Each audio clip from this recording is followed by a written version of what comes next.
What would you do if you woke up and couldn't do your normal activities like you did the day before?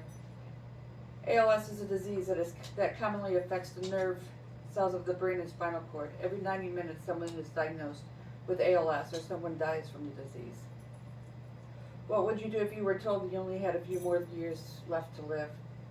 According to the ALS Association, average survival time is 3 years. About 20% of people with ALS live 5 years, 10% survive 10 years, 5% live 20 years or longer. Over time, the disease will degenerate the voluntary movement of speech, ability to eat, move, and breathe. When this occurs, the voluntary movements of the body will cease, which will result in the motor neurons to die. To start off, we will learn about how ALS got its name and how the name changed over the years. Then we will discuss the symptoms of the disease and how it can be diagnosed, who is at risk to develop ALS, and the new drug approved to help patients potentially live a longer life. Amyotrophic comes from a Greek language and is broken down into different meanings in English. A means no. Myo refers to muscle. And trophic means nourishment, which would translate into no muscle nourishment. Lateral is referred to as the spinal cord, where the nerve cells that signal and control muscle movement are located. Sclerosis is referred to the scarring and hardening of the region as the area degenerates. According to the ALS Association, the disease was first discovered in 1869 by French neurologist Jean-Martin Charcot, which was more widely known internationally on June 2nd, 1941, when it ended the career of the famous baseball player Lou Gehrig, which is where the name Lou Gehrig's disease came from, and how ALS was referred to for many years. June 2nd, 2021, the MLB launched the National Day of Lou Gehrig's across the MLB network, not only to honor the famous baseball player, but to also raise national awareness of the disease. The symptoms of the disease vary from person to person, and not everyone is affected the same way. This disease has been around for quite some time, and yet there is still no cure or common symptoms between the patients affected. Symptoms of disease vary from one diagnosis to another. However, the most common symptoms include having issues picking up and grasping items such as pens and cups. These symptoms can be noticed by hands, arms, and leg issues. Others may experience voice, vocalization, pitch changes. These symptoms are often noticed by speech and swallowing. Not everyone experiences patterns of the symptoms or progression at the same time. The most common effect that everyone experiences are muscle weakness and paralysis. Other symptoms including tripping, normal fatigue of extremities, loss of grip causing things to be dropped, slurring speech, unexplained muscle cramps and twitches, as well as unexplained uncontrollable laughter or crying periods, according to the ALS Association. Progression is not always the same amongst patients. Some will experience progression is not always the same amongst patients. Some will experience weeks or months with little or no loss of functions. This will affect your breathing muscles over time, and once they have been affected, this will result in the need of a ventilator to assist with breathing. ALS is also known to cause ALS is not known to cause issues or affect bones or no one's senses of touch, taste, sight, smell, or hearing. Some reported cases have seen some of that have influenced one's eyes and bladder, while others have not. Since ALS is a difficult disease to diagnose, many must go through rigorous tests to rule out other illnesses and diseases. There is no single test or procedure that can diagnose one with ALS. All the tests performed are at the discretion of the physician based on the test and physical examination findings.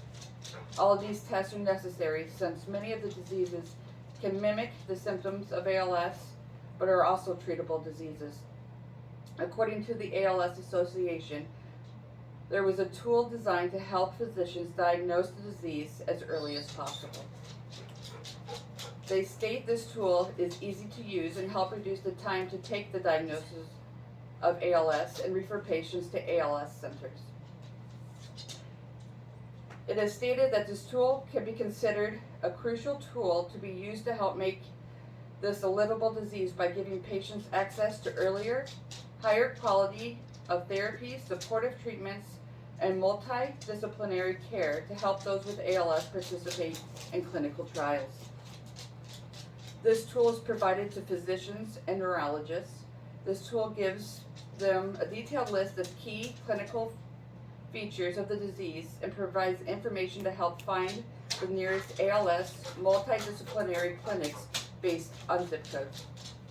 This tool also describes key terminology to use on a referral to the clinic to speed the process of them being seen by a specialist for this disease.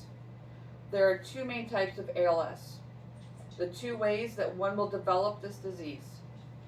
One type of ALS is referred to as limb onset, which is where the symptoms will initially appear in the limbs of the body, such as the arms or the legs. 3/4 of ALS patients report symptoms starting in the limbs. This type of ALS is where you will typically notice muscle cramps and twitching, along with loss of gripping and weakening of the muscles in the areas of the arms and legs. Signs of these symptoms include loss of balance, difficulty walking, and issues with daily tasks. The second type of ALS, which is less common, is referred to bulbar onset. This type of ALS is where you notice symptoms occurring in the face and in the neck.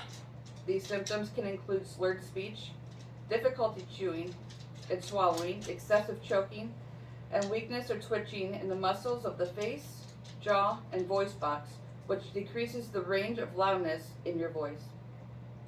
Signs of these symptoms include difficulty forming words, poor articulation, and changes in voice and speech patterns. Anyone can be diagnosed with ALS, but it can also be a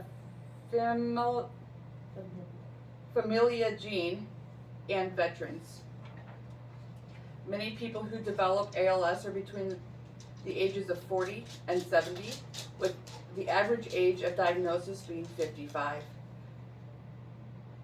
There have been some cases with the patients being in their 20s and even 30s. Studies have shown that ALS is 20% more common among men than women. However, with increasing age of comorbidity is more equal between men and women according to the ALS Association. 90% of cases developed are not known as to why, while 5 to 10 of cases of ALS are due to family history or genetic causes, which is inherited through mutated genes with known connection of the disease. For unknown reasons, veterans are more likely to be diagnosed with ALS than the public. This is believed to be due to the trauma related to service, infections, extreme physical exertion, and exposure to environmental toxins and heavy metals. What treatments and research are being done to support the cure for ALS? The FDA recently announced the new drug for the ALS world. This investigational drug, formerly known as AMX0035, was approved by the FDA in September of 2022. This drug has shown ability to reduce progression in the ALS patients by preventing motor neuron cell death. This drug helps target both the endoplasmic reticulum and the mitochondria, thank you, found the ALS membrane, motor membranes. The ER and the myocardia are connected to via the mitochondrial membrane. Both play key roles in maintaining neuron health and survival. This drug is administered by a dissolvable powder in room temperature water and can be given orally or through a feeding tube. The dose regimen includes taking the drug once a day for the first 3 weeks and then twice daily if tolerating the drug, according to the ALS Association.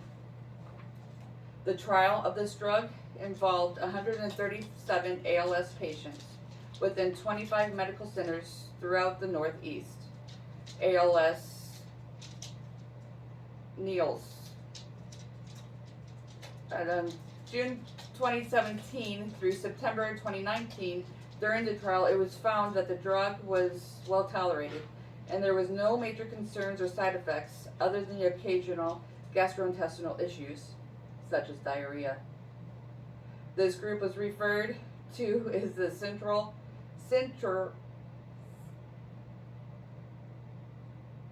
In July 2020, the difference between the AMX0035 users and the placebo users had an average of 6.5 months longer life expectancy. This trial included an open label phase, which allowed participants using the placebo-controlled phase to enroll and receive the AMX0035. The analysis from the second set of data showed users having an extended 10-month life expectancy and reduced risks such as death, a tracheostomy, being a permanent assist with breathing by ventilator, or even the first hospitalization. ALS is a devastating disease with no cure. Very few medications will help slow the progression. This neurodegenerative disease commonly affects the nerve cells in the brain and the spinal cord.